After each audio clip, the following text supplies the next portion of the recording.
Au Togo, ils ont quitté la capitale il y a 40 ans pour s'installer en brousse dans une des régions les plus pauvres et les plus arides du nord du pays. Le couple Bawena est persuadé qu'avec peu de moyens, mais grâce à la solidarité communautaire, ils pourront rendre la vie à des terres sur lesquelles plus personne ne pouvait cultiver. Plusieurs décennies plus tard, le résultat est spectaculaire. Reportage Emmanuel Sedji, Raphaël Ntalé. Il y a 40 ans qu'on est arrivé, il y avait ce type de roche, c'était incultivable. 10 ans après leur installation, Seda Bawena et sa femme vont même jusqu'à faire pousser des palmiers et du riz sur ces sols déclarés morts par les villageois. On est allé à l'école ensemble, ensuite il est parti faire ses études supérieures. Quand il est revenu, on pensait qu'il était devenu fou. Lorsque nous avons vu les premiers résultats de ses récoltes, nous sommes venus l'aider. Aujourd'hui, grâce à lui, la terre nous nourrit. La pierre, qui avait toujours été un obstacle dans ce milieu, devient un atout. Pour la transporter, les Bawena s'appuient sur une vieille méthode de la localité, laisser de côté le travail communautaire.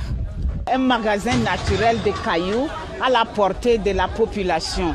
Il suffit qu'on ait le courage et la motivation pour les dégager, les ramasser pour le travail au niveau de la création des plages de rétention d'eau. Dans ce laboratoire à ciel ouvert, des techniques empruntant à la fois à l'Afrique de l'Ouest qu'à l'Europe du Sud sont mises en pratique pour stocker l'eau de pluie.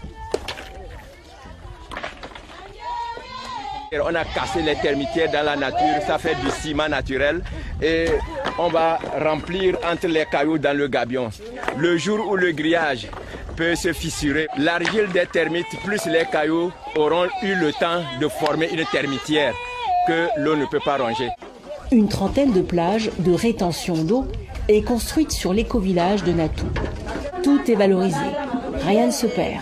Selon les Bawena, il y a tout sur place pour restaurer les sols.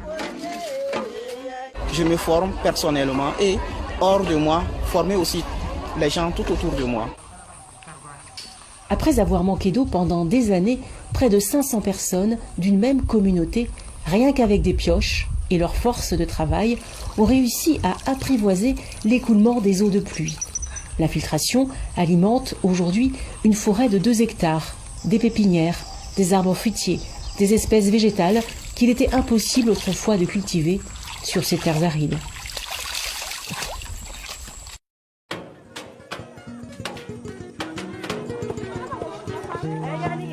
Notre objectif était de transformer la pauvreté en richesse. L'arrivée de Seda avec son idée de créer le SIDAP, l'accueil et l'appropriation de cette œuvre n'a pas été chose évidente. Ce n'est pas la terre qui est pauvre, ce ne sont pas les choses qui sont pauvres, c'est l'homme qui est pauvre. Nous ne travaillons plus comme cela se doit en Afrique. Le travail doit être au cœur de nos préoccupations. Pas des gens qui attendent et qui disent nous sommes pauvres, nous n'avons rien. Des gens qui restent dans l'assistanat pour que de grands projets de Banque mondiale ou de je ne sais quoi puissent leur envoyer de l'argent parce qu'ils sont pauvres. Mais non. Si on se prend bien et on regarde dans les ruines de notre Afrique, il y a beaucoup d'aspects, il y a des pierres d'attente sur lesquelles nous pouvons bâtir une nouvelle cité.